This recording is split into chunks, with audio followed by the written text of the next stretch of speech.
All right, welcome back to CannaWeek, brought to you by New Frontier Data, where we deliver the week's top headlines in cannabis and hear experts weigh in on the impact these stories are having on the industry.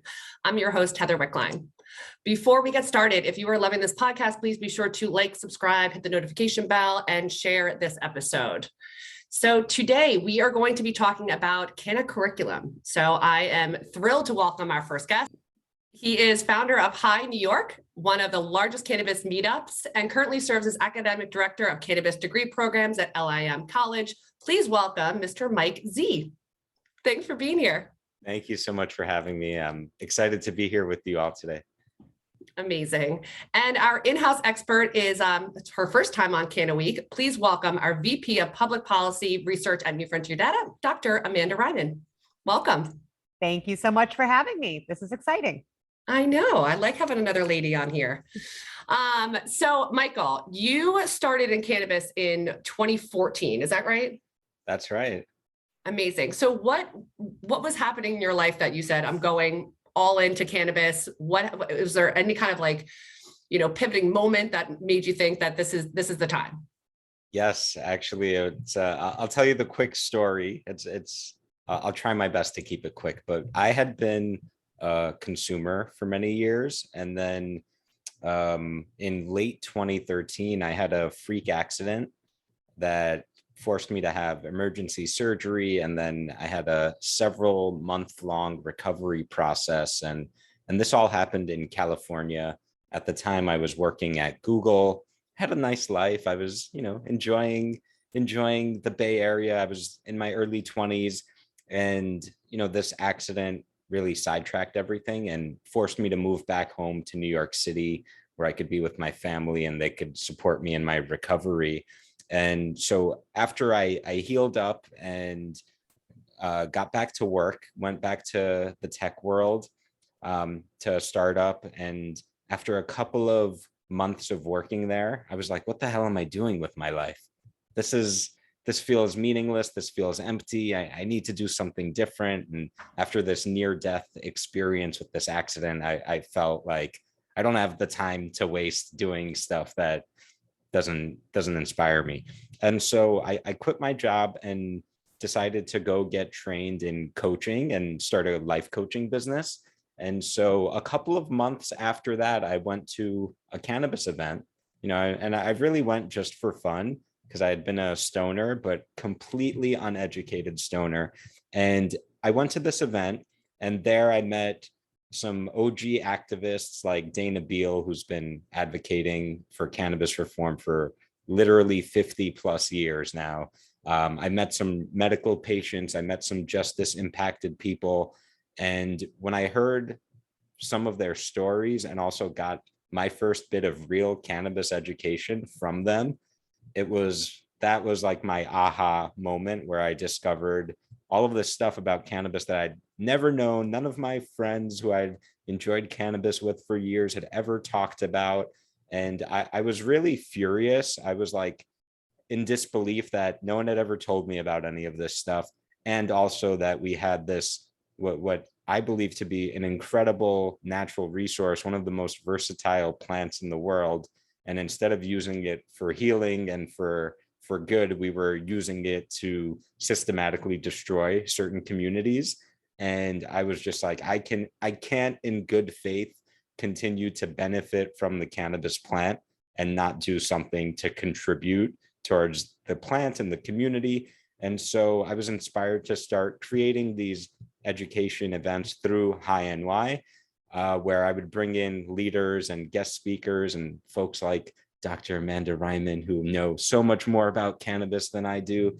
And I would bring them in to educate others and also to educate myself, quite frankly, because I was thirsty for cannabis knowledge. And it was, back in 2014, it was still very difficult to find good information on cannabis. And so that's kind of how it all started for me. Amazing. That 2014 was when New Frontier Data was formed too. So I think it was that kind of need for data. And I think prior to, I guess 2017, I don't know, if you're collecting data on your own operation, you're building an indictment against yourself. So So we feel your pain. That's the reason why we were created in the first place. That's amazing. So how often are your meetups happening in New York? Are they still? Yeah, so it used to be every month, and for several years we had a monthly event. Once the pandemic hit, that obviously disrupted events, and to be honest, it was a welcome disruption for me, because after producing dozens of events, I was like, I don't mind taking a break from this for a little while and putting my creative efforts elsewhere. And so since the pandemic, we've only had a handful of events, and I got involved with LIM College and took on this new opportunity that's taken a significant chunk of my time. But I am hoping to have some events back soon, because people keep asking me, when's the next event? When's the next event? So now I feel obligated to create something. Well, you have to let us know, because I go up to New York very often because I'm from there. So Oh, wonderful. I'd love All to right. attend. All right, we have to collaborate then. Yes, amazing.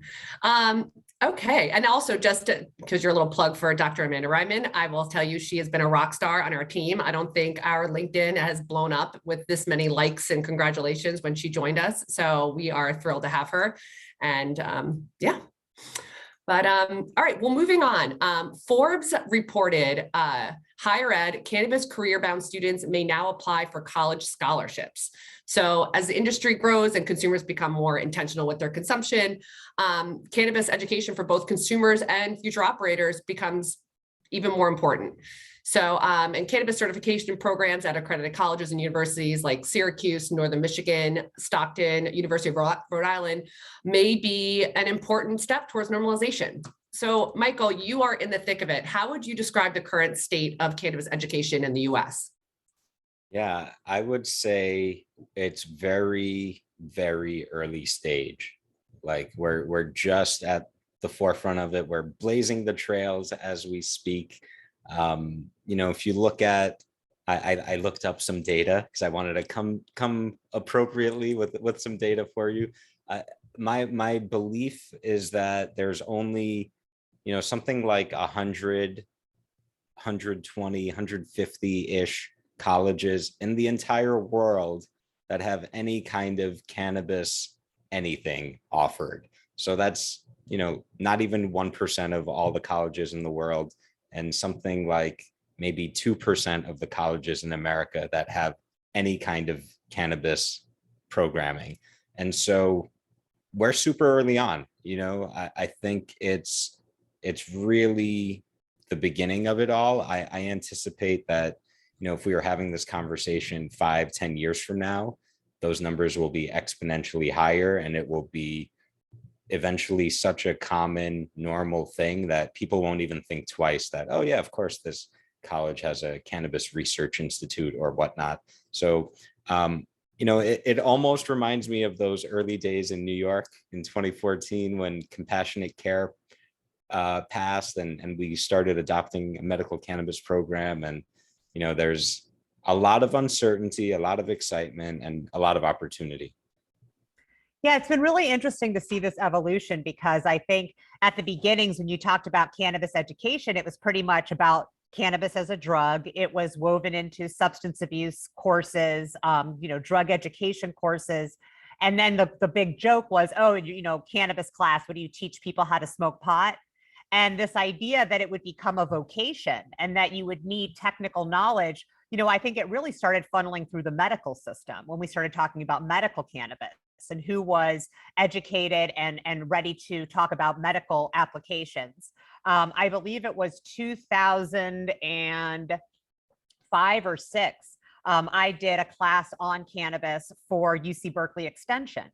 And, they were wanting to bring in people from the healthcare field, people that were nurses and that were occupational therapists and who were working with medical cannabis patients, but knew nothing about cannabis, to learn more about the plant in order to be better at their jobs. And I think as we've seen the evolution of cannabis education, as Mike said, it's not just the plant, it's all of these ancillary opportunities and vocations where knowledge of the plant will make you a better marketer, will make you a better finance person, will make you a better accountant, will make you, there's so many opportunities that I think we're finally starting to see how the mainstreaming of cannabis education is really just about vocational training, really, when you get down to it.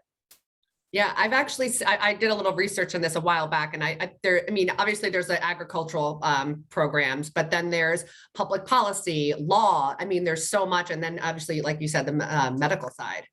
John and I actually had a meeting with someone, and they were asking, how do you learn to grow this? How do people get into this? And, John kind of just cheekily said, well, they were doing it illegally for many years. That's how they became the experts. So it's pretty wild. So getting back to education. So Michael, why is it so important to formalize, through these accredited programs? Yeah, so I think there's a couple of reasons. One, I think it provides further legitimacy for the industry. And, it's what I believe is bringing the mainstream to cannabis and showing them that this is okay, this is not the devil's lettuce, and that, there's a real need for this. It's not like these colleges and universities are doing this because they want to, like Amanda joked, and I hate when people say this to me, what are you teaching, how to roll joints? And I still get all of those stupid comments even 8 years into this thing, which is, amazing. But I think that one is to legitimize this, but two, there's a real workforce gap. We have right now over 400,000 people employed in the legal cannabis industry. And, I think that number is expected to reach over 1 million in the next 10 years. And, this is a growing industry. It's a highly competitive industry where leadership and personnel make a world of difference. And so, who's going to fill these jobs? How can you expect the industry to grow and mature if we don't have a workforce that knows about cannabis, and that not only knows about cannabis, but has been trained and educated to a certain standard? And so I think it's really important for a variety of reasons. And, also going back to the point you made, how do you learn about this stuff? Well, up until recently, there was really, you had to be your own educator. You had to be your own researcher. When I started, I traveled the country to meet people like Amanda Reiman, who have been in this industry, in the community, doing the work, so that I could ask them questions and learn from them. And I like to joke that, up until recently, it's been an oral tradition because, nobody wanted to write this stuff down. And certainly there were no peer-reviewed this or, textbooks or any of this stuff, because it was risky. And, people didn't want to put themselves in harm's way and the legal system's way by demonstrating how knowledgeable they were about cannabis. Right. Yeah, and I would add, even though it's not nearly as sexy an answer as what Mike just gave, I think that there's also a standardization piece that employers are looking for. So, right. I can come in and say, oh yeah, I took a manufacturer training course, but if that wasn't part of some greater accredited body, it's really tough for me as an employer to know, well, what was that course? Was it just an afternoon in someone's manufacturing facility where they were showing you how the equipment works? Or did you take a course that's explaining the different pieces? And of course, different jobs across the industry are going to require different levels of training. There isn't as much liability issue with somebody taking a marketing course and then going into cannabis marketing as somebody doing volatile extraction because they say they've been certified in manufacturing.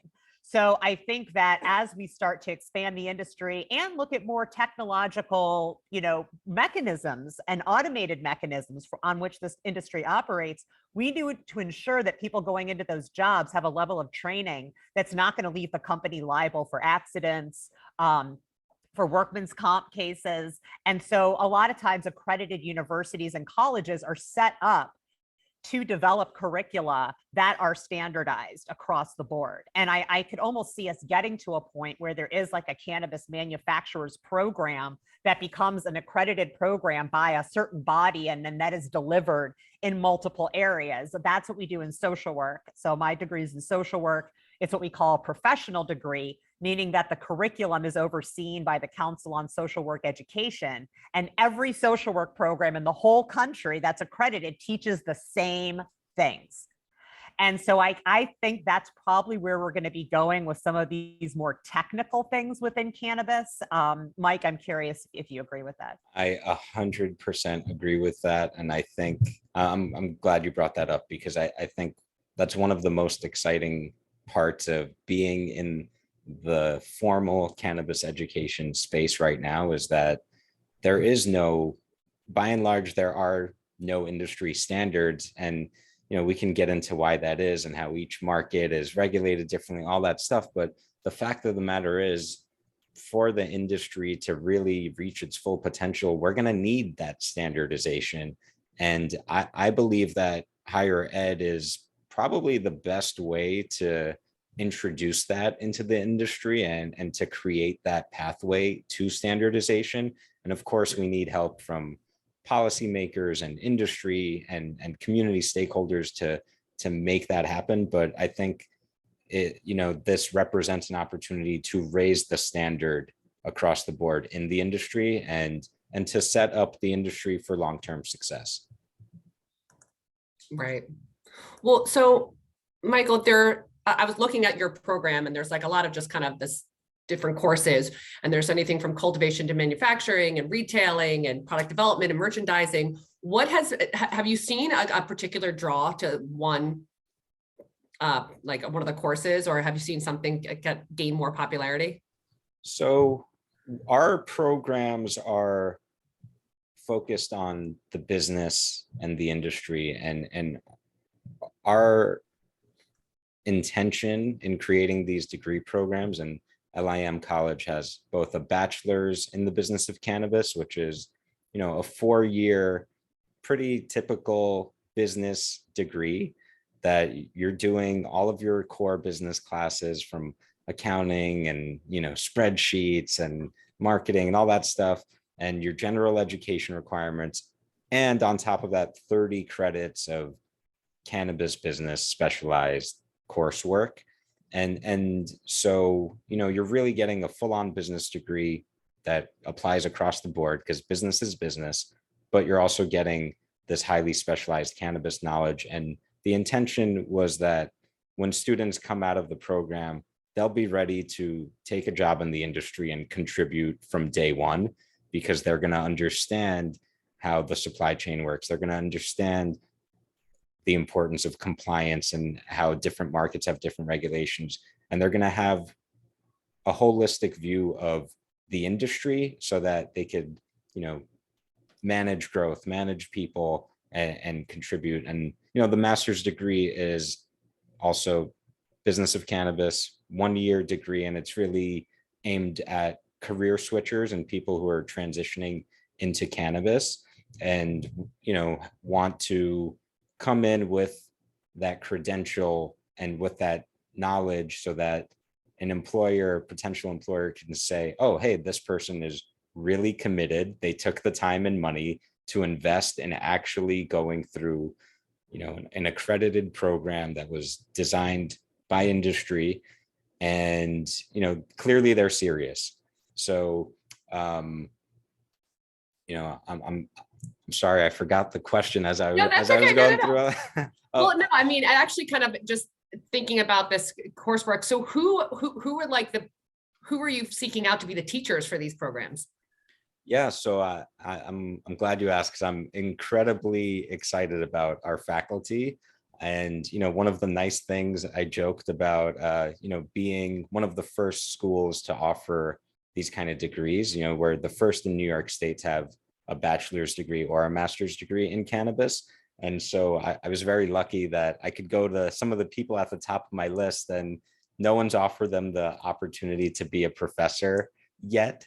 And so they were excited and signed on. So we have Jesse Horton, who's the co-founder of the Minority Cannabis Business Association and CEO of Loud, Dashida Dawson, who had a successful career in I guess I would call it mainstream marketing and retail, and then became a cannabis entrepreneur and activist, and now is the regulator for the city of Portland, Oregon. We have Penelope Nam-Steven, who also came from the fashion world and now runs a dispensary in Massachusetts. And, you know, everyone that we have teaching for us is full-time in the cannabis industry and has been doing it for years. And the way we develop our courses is we basically pair these subject matter experts with an instructional designer, and they work in tandem to create their specific course. And then I'm in the miraculous position of making sure that all of this works together, and that, you know, by the time a student graduates through the program, they'll have an understanding of all these different moving parts and moving, you know, and the idiosyncrasies of the business of cannabis, because certainly this industry is very unique. You know, that being said, I think you asked me what have students been excited about? You know, so we launch the program this fall. So we haven't actually started our classes, but what I can tell you is that every single student who I've spoken with who's enrolled, they are so excited about this. Like, they were like, this is a dream come true. I've been waiting for something like this. And, you know, and at first I was like, really, you know, but then I thought back to myself 8 years ago, and even myself in college. And, you know, if you would have told me you can go study the business of cannabis, I would have been thrilled. I would have been, you know, the first guy online to sign up for those classes. So I think, you know, there's the beautiful thing about cannabis is that it's intersectional and it touches everything. And so there's something for everyone. And, you know, our program is business focused, but there are programs that are, you know, healthcare and medical focused. There are programs that are science and extraction focused, or programs that are more agricultural focused. And, you know, I think it's great that there's a variety of options. So, you know, I think it all depends on what a student is looking to learn about and the career path they're looking for. But, you know, I'm excited about how excited all the students have been, because it's not like people are like, oh, you know, let me get a degree in economics, or maybe I'll do business of cannabis. No, it's like the people who are signing up for this are gung-ho about it, which is great, because, you know, I think they're going to get a lot out of it. Yeah, I spoke to a university, I think somewhere in Colorado, but they said that they had some kind of cannabis studies program. And I think the first year they had 200 people sign up. And then the second year they had like 2,500. And they said it was just, I mean, it was just to have to get a bigger lecture hall. I mean, it was just a wild thing that they were so shocked at how many people wanted to go into that. Amanda, what have you seen as far as on the academic side? Because I know you're out in California. Yeah, well, we like agriculture, as you mentioned, is really big here in California. So UC Davis has a hemp program and they do research. UC Berkeley has a cannabis research program, which is actually kind of funny. So, you know, I was at Berkeley as a student from 2002 to 2006, and as a professor from 2006 to 2016. No one else was studying cannabis. I was the only one. I was like out there all by myself with the alcohol people. And like now they have a whole cannabis research institute, which is fantastic, because one of the things about young scholars coming up through these programs is the question is, what are the opportunities for me? You know, the federal government doesn't want to fund any research on the benefits of cannabis. So if you're somebody that wants to become a researcher, how do you fit into this world? And I think the opportunity to take classes that specifically pertain to cannabis helps kind of get you in the position to become that scholar, to become that researcher. But I also want to stress that it's not just about plant touching, right? As I said before, so I've been teaching in Excelsior College's cannabis control program, which is an online college, also based in New York. And most of their students are veterans. Most of them are adult learners, and many of them are interested in the kind of control and regulatory side of cannabis, including law enforcement, regulatory agencies. And so I think, yes, it's absolutely important that we educate people that are going to work within the industry on cannabis, but it's also just as important that we educate the police officers and the regulators and, you know, the people that are running these programs administratively also about cannabis. Because, you know, one of the huge policy guffaws that we see happen is when people that know nothing about cannabis try to regulate and control cannabis. So I feel like it's like a personal duty to ensure that the people that are, you know, looking for the illegal activity, that are dealing with people who are doing illegal activity, that they also have a really good understanding of the cannabis plant, of the history of prohibition. And so I think there's so many opportunities to educate folks, even folks that aren't like, I want to open a dispensary or I want to work in manufacturing, but instead feel that their eventual occupation will connect with cannabis in some way. Oh my God, I love that. That's why she's the OG. Right. I'm out here educating the police. Like I'm like, I love it. Well, Michael, what do you think this kind of like formalized education is going to have? Like, what kind of impact will that have on hiring in the industry, do you think? Yeah, I think it's going to make a huge, huge impact. I can tell you, this is kind of my favorite running joke since I've joined LIM is, you know, we have more cannabis employers and jobs and internships available than we have students right now. Because when we announced the programs, you know, people started calling me left and right, asking for interns and students. And I think there's a great demand for talent. And, you know, especially if someone is passionate and interested enough to commit themselves to a full-on degree program in cannabis, you know, I think that shows to an employer that, oh, this person's not going to quit after 3 months. You know, they're in it for the long haul and they want to be here. And so I think industry is pretty excited, honestly, about the fact that there's going to be more and more of these programs in higher ed. And I think there's also a lot of really passionate people within the industry and within the community who have dedicated their lives to the cannabis movement, who have a lot of knowledge that they want to pass on, and they want to make sure that things are done to a high standard. So by and large, I feel like the industry has been super supportive and receptive and excited for this, because I think they understand the importance and significance of cannabis education being offered in formal higher ed settings. Amanda, do you have anything to add to that as far as the hiring process? Yeah. So I mean, you know, I'm like an academic for life, right? Love college, was in there forever. This is my concern. My concern is that, you know, having a college degree is an issue of access. You have to have the money, you have to have the time, even though a lot of these programs are online or kind of work at your own pace. I mean, my students all have full-time jobs in addition to going to school. I don't want to see a situation where employers are saying, I don't care if you've been cultivating for 10 years, you didn't go to college to get that cultivation degree, and therefore I'm not going to hire you, or putting some of these degrees as like the only way you will be considered for the job. And I say this because I think this happens in broader academia. I think we got really stuck on this idea that a college degree was this signal of competence, to the point where we started to ignore all others, because our brains like to do that, right? They like to compartmentalize. So it's like, okay, college degree or no, that's easy. I like that.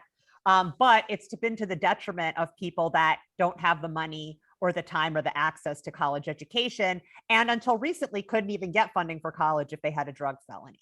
So I want us to continue this formalization, and I want us to understand that there are a lot of very smart, very talented, very, you know, educated on their own terms people in cannabis specifically that shouldn't be discounted just because they aren't able to access one of these formal programs. But I still support having these formal programs 100%. I'm so glad you brought this up. I knew this was going to come up, and I sense that there's a learning opportunity for me here, because I have the same issue with even bringing in faculty, where some of the people who have taught me a lot over the years and who I go to as my mentors and teachers in cannabis, they're high school dropouts. They never went to college. They've been in industry, and because they lack that credential, they can't teach because of, the way accreditation and the way higher ed is regulated and all that stuff. And so that barrier exists in cannabis, not only on the student side, but also on the faculty side. And, it's a very interesting question that, to your point, Amanda, I think it's a bigger question of higher ed. It's not just a cannabis question, but I think because of cannabis, it hopefully will bring this question to the forefront in higher ed, and hopefully more institutions will be asking, well, certainly this is the case in other areas as well. And how do we account for that? How do we make sure that education is inclusive and that people who traditionally haven't had access, how do we create some kind of pathway for them? And, I certainly don't know what the answers are to those questions. If you have any thoughts, I'd love to hear it. But I think even just having that conversation and bringing more awareness to this is critically important. Well, I mean, just quoting this to like the Forbes article, if they're saying that you can now get college scholarships for, people and cannabis career bound students. So that's a little step in that direction. Yeah, we want to make sure there's scholarships. We want to make sure that there's a wide variety of access points for education. And, to your point, Mike, about like this being part of the larger discussion about education, it is. We've definitely seen an evolution away from the required full-time in-person four-year degree as being kind of like the holy grail of academia. And we're seeing more programs that are part-time, definitely more programs that are online. And we're also seeing employers understand that, there are vocational trainings, there's academic training, and that they all have their value. So I think it's really going to be us just being really aware that as we have this inside need of like cannabis to be accepted and cannabis to be normalized and cannabis to be part of this kind of grander scheme of how we do work, that the prohibition of cannabis and the people that were impacted means that we have to be extra careful that we're not creating a system that only allows certain people to participate fully. And that goes for cannabis across the board, not just related to academia, right? Well, we are almost out of time, but Mike, any thoughts or prediction for cannabis in the US? Oh, I love this part. Just look into your magic 8 ball,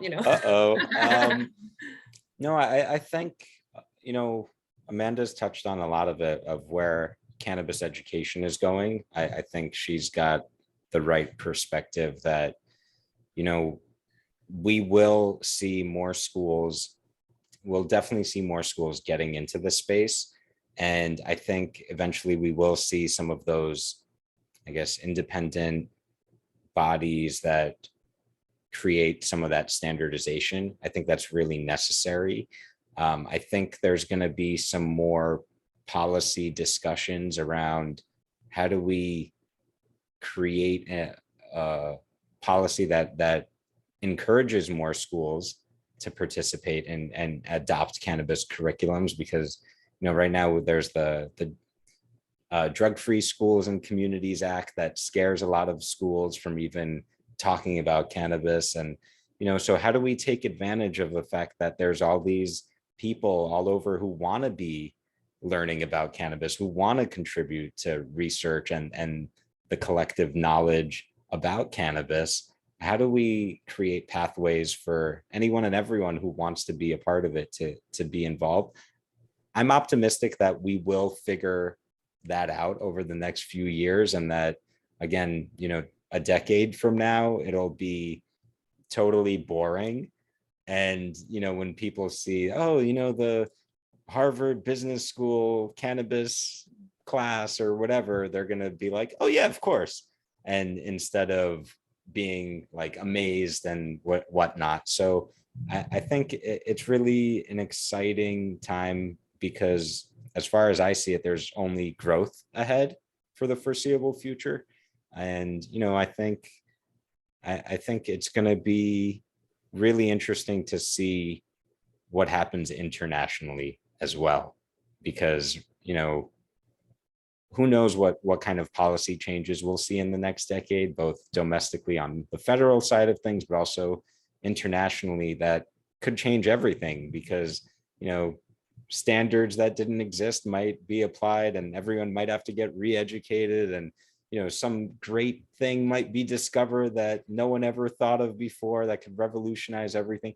I think there's still so much possibility out there, and in the grand scheme of things, I feel like we know so little about this magnificent plant that I think this is, by formalizing cannabis education, not only will we accelerate all of the good things that cannabis can bring to humanity, but also I think it's going to create a whole paradigm shift around equity, the environment, and all of these other things that cannabis touches that, hopefully will create a more compassionate world. And also, one thing we didn't touch on, but I think is worth mentioning is, we're talking about higher ed today, but, we haven't really talked at all about public school, K through 12, and where cannabis education fits into that. And, I grew up as a product of the New York City public schools where I was learning about the DARE program and all that stuff. All of that needs to change. And from what I've seen, we're even earlier on in that no one wants to touch that stuff. Those schools are extra scared to talk about cannabis. So who's going to redefine how all of that is happening? I think it's a big and important responsibility. I'm sure Amanda is probably involved in it somehow, which is good. That gives me some peace of mind. But I think there's a lot of impact ahead. So I'm excited about it all. Amanda, any predictions for you? Well, I will give a resource. So there is an amazing drug education curriculum that's available for free download online from Drug Policy Alliance. It's called Safety First. It's an updated version of the program that was created by Dr. Marsha Rosenbaum, and it's a harm reduction based curriculum for K through 12 on cannabis. And I do agree that that is really, really important. In terms of predictions, I think in addition to seeing kind of these very cannabis specific degree programs, we're going to start to see the proliferation of cannabis throughout academia, across curricula, not just cannabis specific. So looking at it in environmental science courses, in public health courses, in social work courses, outside of it just being this dangerous drug that people shouldn't use. But for me, real mainstreaming begins when I'm sitting down to just a business class and cannabis as a case study comes up. And I think that's where we're going to start to see things become more integrated, when it's not just about here are the cannabis classes, here are the rest of the classes, but that cannabis is an interesting use case that weaves its way into general curriculum. On point, as always. I agree with that. And I'll just say one last quick thing, which is I don't know what the status is of cannabis being taught or the endocannabinoid system being taught in medical schools. But from what I understand, it's still very limited. And I think that's something that, every chance I get, I want to raise awareness that, the medical patients are often the first to be forgotten. And I think it's critically important that we encourage, however we can, for medical schools and anyone who's teaching healthcare professionals to include cannabis in their curriculum in an appropriate factual way, not based on the propaganda of yesteryear. Oh, I couldn't agree more. So Michael, we give everybody the chance to give a shout out to someone in the industry that you admire or think is doing great things. So you have the floor. Amazing. Well, I'm going to shout out my friend Jake Plowden, who is running the New York, I guess he's the New York coordinator for SSDP, Students for Sensible Drug Policy. And, Jake's just a great friend. He's got an awesome sense of humor and has just been a dedicated activist and advocate for many years now.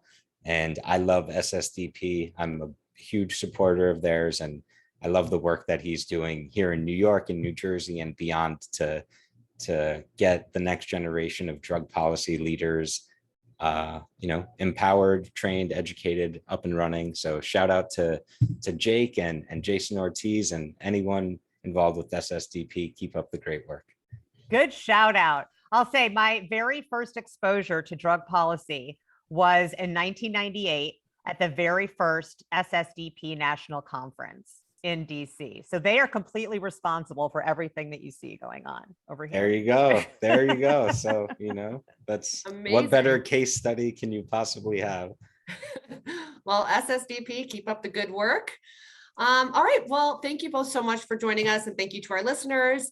And please remember to like, subscribe, and if you really love us, give us a 5-star review. I am your host, Heather Wickline, and we will see you next time.